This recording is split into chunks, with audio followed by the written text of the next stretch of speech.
ભગવાન છે અધ્યાત્મ વિષયક, અને એ માટે આપણે આમંત્ર્યા છે એક આધ્યાત્મિક પુરુષને જે દાદા ભગવાનના નામથી ઓળખાય છે. એમનો થોડો પરિચય કરી લઈએ. દાદાજીની વય 75 વર્ષની છે અને એમનું ગૃહસ્થી જીવનનું નામ છે શ્રી અંબાલાલ મુળજીભાઈ પટેલ. 1958માં એમને જ્ઞાન પ્રાપ્ત થયું અને 1973થી એમણે આ જન કલ્યાણની પ્રવૃત્તિનો આરંભ કર્યો. એમની પાસે ઘણી વાતો જાણવાની છે, શીખવાની છે, સમજવાની છે, અને આપણે વધારે સમય વ્યય કર્યા વિના એમનાથી થોડી પ્રશ્નોત્તરી કરીએ. પણ એક નાની સમસ્યા એ છે કે એમને સાંભળવાની જરા તકલીફ છે, એટલે હું જરા ઊંચા અવાજે બોલીશ, વાંધો નહીં આવે. દાદાજી, મારે પહેલો પ્રશ્ન એ કરવો છે કે આપનું નામ છે દાદા ભગવાન. હવે આ નામ સામાન્ય રીતે જીવંત વ્યક્તિઓને આપણે ભગવાન કહેતા નથી, અને આ જે નામ છે દાદા ભગવાન, એ ભાવકોએ અને ભક્તોએ આપ્યું છે કે આપે સ્વયં પસંદ કર્યું છે? એ અમારા ભત્રીજાના દીકરા હતા, જેનો હું દાદો થયું. જી. એ માણસ રોજ દાદા, પહેલા દાદા કહેતા હતા, અને પછી ભક્તિમાં આવ્યા પછી દાદા ભગવાન કહેવા મળ્યા. જેમ જેમ એમને શ્રદ્ધા બેસતી ગઈ તેમ તેમ. એટલે દાદા ભગવાન એમના કહેવાથી બીજા લોકો પણ દાદા ભગવાન કહેવા મળ્યા. એટલે બીજા લોકોની પાસે મેં ચોખવટ કરી કે દાદા ભગવાન હું નથી. બરાબર. દાદા ભગવાન તો મને જે પોતાની મારી ભૂલો બતાવે છે એ દાદા ભગવાન છે, અને હું એને આમ કરીને નમસ્કાર કરું છું. દાદા ભગવાન ના અસીમ જય જયકારો એમ બોલું છું. તમે પણ બોલશો તો તમને હેલ્પ થઈ જશે. બરાબર. એટલે દાદા ભગવાન આ લોકોએ હું કરેલું છે. અને હું તો જ્ઞાની પુરુષ છું, એમાં બે મત નથી. જ્ઞાની પુરુષ છું એટલે બધી જાતના પ્રશ્નોનું સોલ્યુશન આપી શકું છું, એમાં બે મત નથી. બરાબર છે. એક બીજો પ્રશ્ન એ થાય છે દાદાજી કે આપના ભક્તો કયા વર્ગમાંથી આવે છે? હાજી, ભક્તો ગરીબમાં ગરીબ માણસો અને શ્રીમંતમાં શ્રીમંત માણસો સુધીના બધા માણસો આવે છે, અને બુદ્ધિજીવીઓ પણ ઘણા માણસો આવે છે. એટલે સ્ત્રીઓ પણ ખૂબ આવે છે, બાળકો પણ ખૂબ આવે છે, અને ભણતર વાળી છોકરીઓ અને છોકરાઓ પણ આવે છે.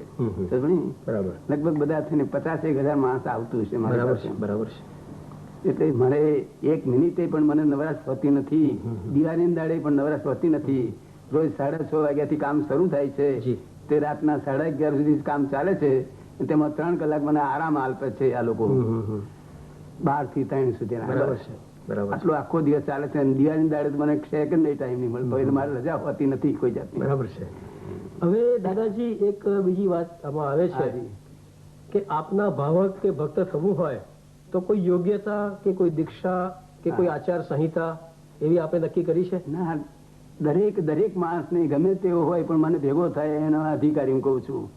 એ પછી મને પૂછે છે કે હું તો જુગાર કરું છું, હું રમી રમું છું, તારી ઈચ્છા શું છે, જુગાર કરવાની રમી રમવાની છે?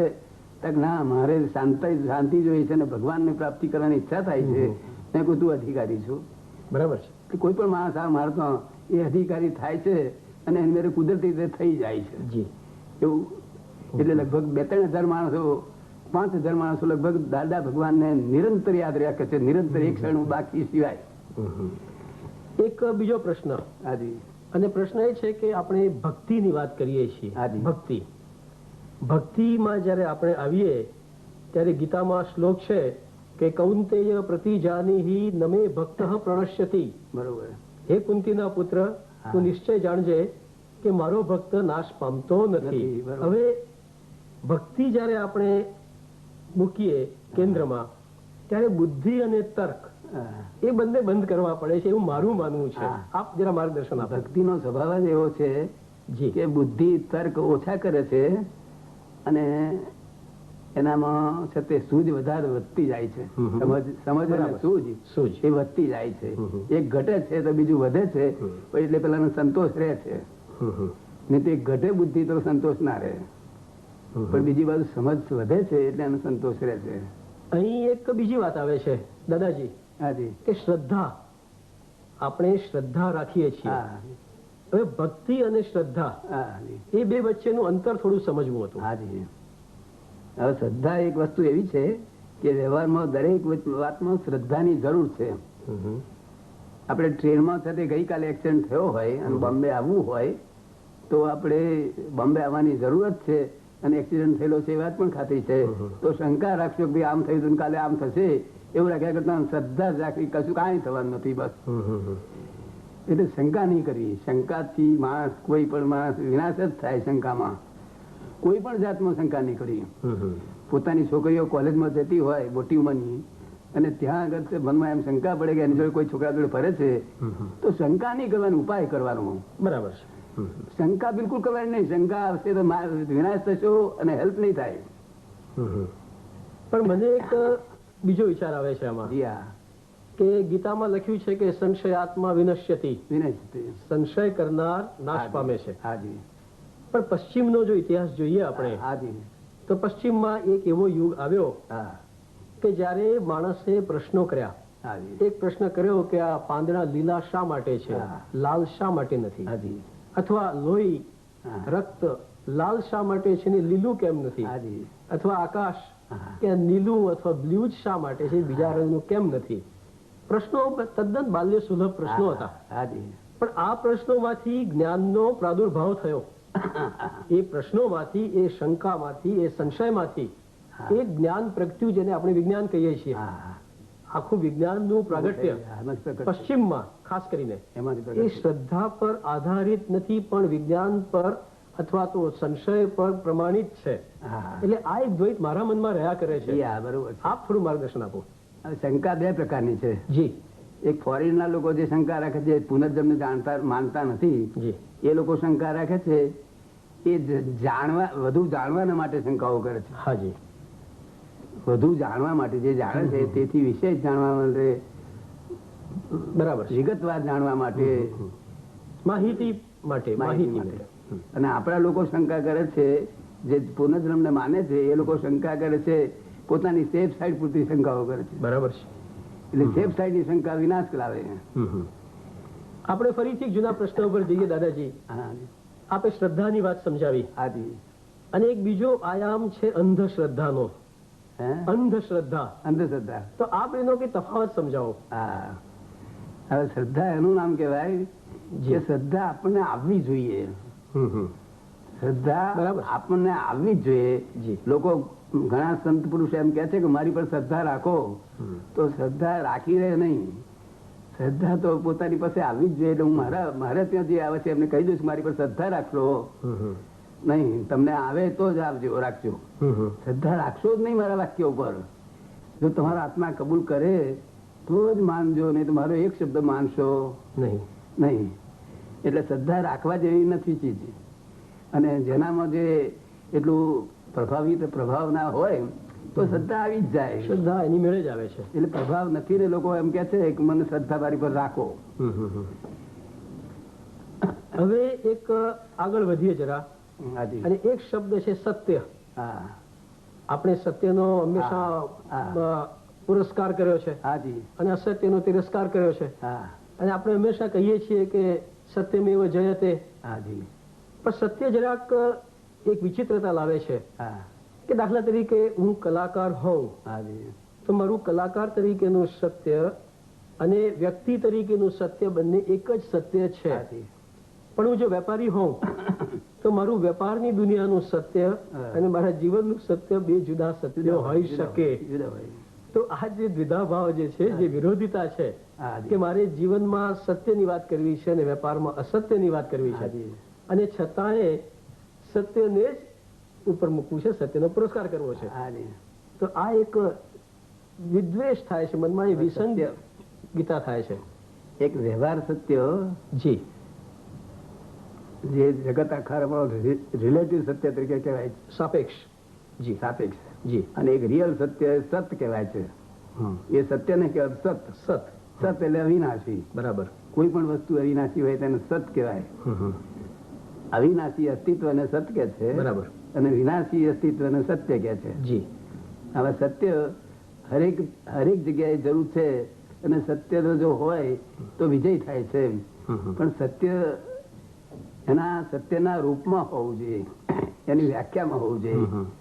સત્ય પ્રિય હિતકરી, મિત મિત્ર. અને સત્ય, આ 4 ગુણાકાર હોય તો એ સત્ય કહેવાય છે. સત્ય અમાને પ્રિયકારી ન હોય તો સત્ય ગણાતું નથી, અમાને હિતકારી ના હોય તો સત્ય ગણાતું નથી, અને મિત એટલે થોડા શબ્દોમાં ન હોય તો સત્યકારી નથી ગણાતું. કારણ કે જો વધુ પડતું બોલે તો પેલો માણસ કંટાળે. બરાબર છે, બરાબર. એ સત્ય નથી ગણાતું. એના કરતા રેડિયો સારો, એ સત્ય કરતા રેડિયો સારો. આપણે જયારે સ્પીચ બંધ કરીએ તો કરી શકીએ, કરી શકાય. એટલે સત્ય આ રીતે હિતકારી હોવું જોઈએ, આવા ગુણાકાર સહિત હોવું જોઈએ. અને બીજું સત્ય જે વ્યવહારિક, જે વેપારી વેપારમાં સત્ય છે એ કાળને આધીન છે. સતયુગમાં છે તે આ જાતનું પ્રકારનું સત્ય નતું. સતયુગમાં જે સત્ય હતું અને આજનું સત્ય એ કલયુગનું સત્ય છે. કલયુગનું સત્ય એટલે કપટ સાથેનું સત્ય, અને પેલું સત્ય કપટ રહિત સત્ય. એટલે કાળને આધીને સંજોગો વચાત આ બધું વેપારમાં કરવું પડે. બરાબર છે. એટલે સત્ય સનાતન આપની દ્રષ્ટિએ નથી. એ સનાતન હોતું નથી. સત્ય સનાતન, સત સનાતન, સત સનાતન છે. આ ફરે છે કાળના આધીન. કાળના આધીન સત્ય ફરતું જાય છે. એક બીજો પ્રશ્ન થાય છે, જરા વિચિત્ર પ્રશ્ન છે, ક્ષમા કરજો. વાંધો નહીં. કે એક એવી માન્યતા છે કે આપની પાસે અથવા અન્ય ધર્મગુરુ અથવા અન્ય વિચારક કે જે પ્રતિષ્ઠિત જે ધર્મગુરુઓ છે અથવા માર્ગ પ્રદર્શકો છે, એમની પાસે જે વર્ગ આવે છે ભક્તોનો, એ સુખી ભક્તોનો વર્ગ આવે છે.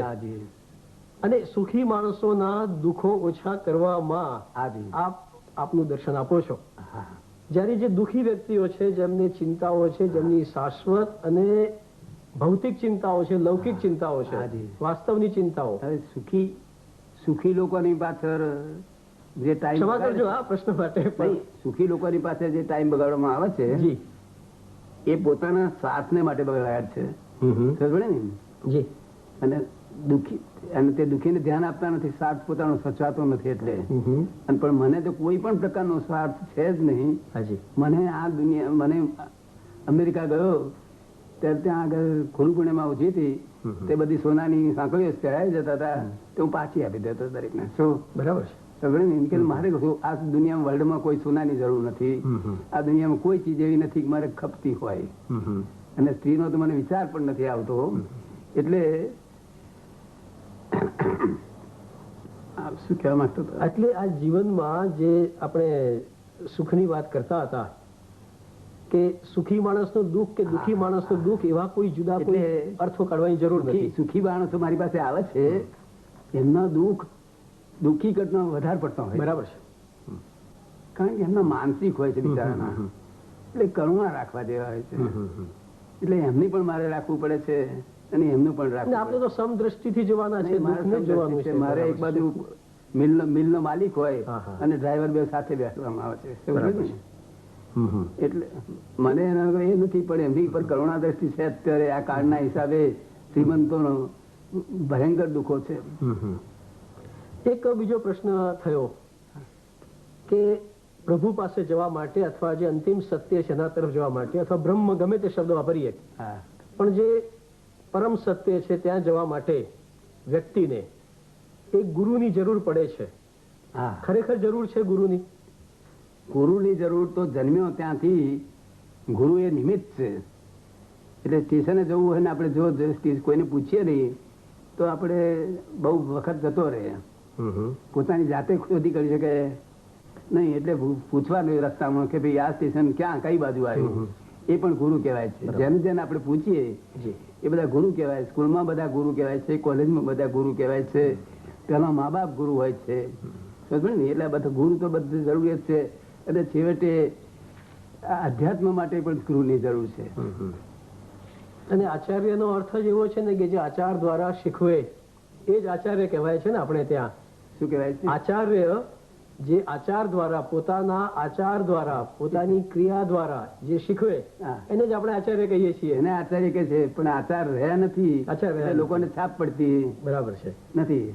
હવે એક જ પ્રશ્ન મને રહ્યો હતો કે જો ગુરુ ન હોય અને પુસ્તક હોય, પુસ્તક, ગ્રંથ, તો ગ્રંથ ગુરુ ન બની શકે? આ ગ્રંથ ગુરુ બની શકે, ગ્રંથ ગુરુ બની શકે. પણ જયારે જો એની મેરે સહેજા સહેજ કોઈ ઉત્તમ ગુરુ મળી આવે, ચોખ્ખો, બિનસ્વાર્થી, અને જેને જોતા જ આપણું હૃદય આમ નમી જાય, બરાબર. આપણે જોતા નમી જાય તો તરછોડવું નહીં, એની પાસે જવું. જેને જોતા જ આપણું નમન કરવાનું મન થાય તો જવું, પુસ્તક નહીં તો પુસ્તકમાં રહેવું. ને ઘણીવાર એવું થાય ને કે આપણને પુસ્તકને સમજવા માટે પણ માર્ગદર્શક જોઈએ. હા, તે જરૂર ભાઈ, જરૂર. પુસ્તક આપણી મેળે ન પણ સમજીએ. તે બધામાં જરૂર તો ખરી, એ તો જરૂર ખરી, ગુરુની જરૂર ખરી. નમન કરવા જેવો માણસ ખોળવો જોઈએ, બરાબર છે. નમન કરવા જેવો. એટલે આપણે તપાસ કરી કર્યું તો કોઈક દાડો તમારી જે ઈચ્છા છે તે પૂર્ણ થશે. એક પ્રશ્ન, અંતિમ પ્રશ્ન પૂછી લઉં. હા, આ તો વિષય એટલો અગાધ છે કે આમાં તો કલાકો સુધી બેસી શકાય. હા, બરોબર છે. પણ સમયની મર્યાદા હોય છે, આપણે સીમાબદ્ધ રહીને આગળ વધવું પડે છે. અને આપનો અમે જે આનંદ, જે જ્ઞાન પ્રાપ્તિ આપનાથી થઈ શકે, અમારા દ્વારા જે આપના પાસેથી મળી શકે, એ પણ આ સમયની મર્યાદામાં રહીને જ મેળવવાનું છે.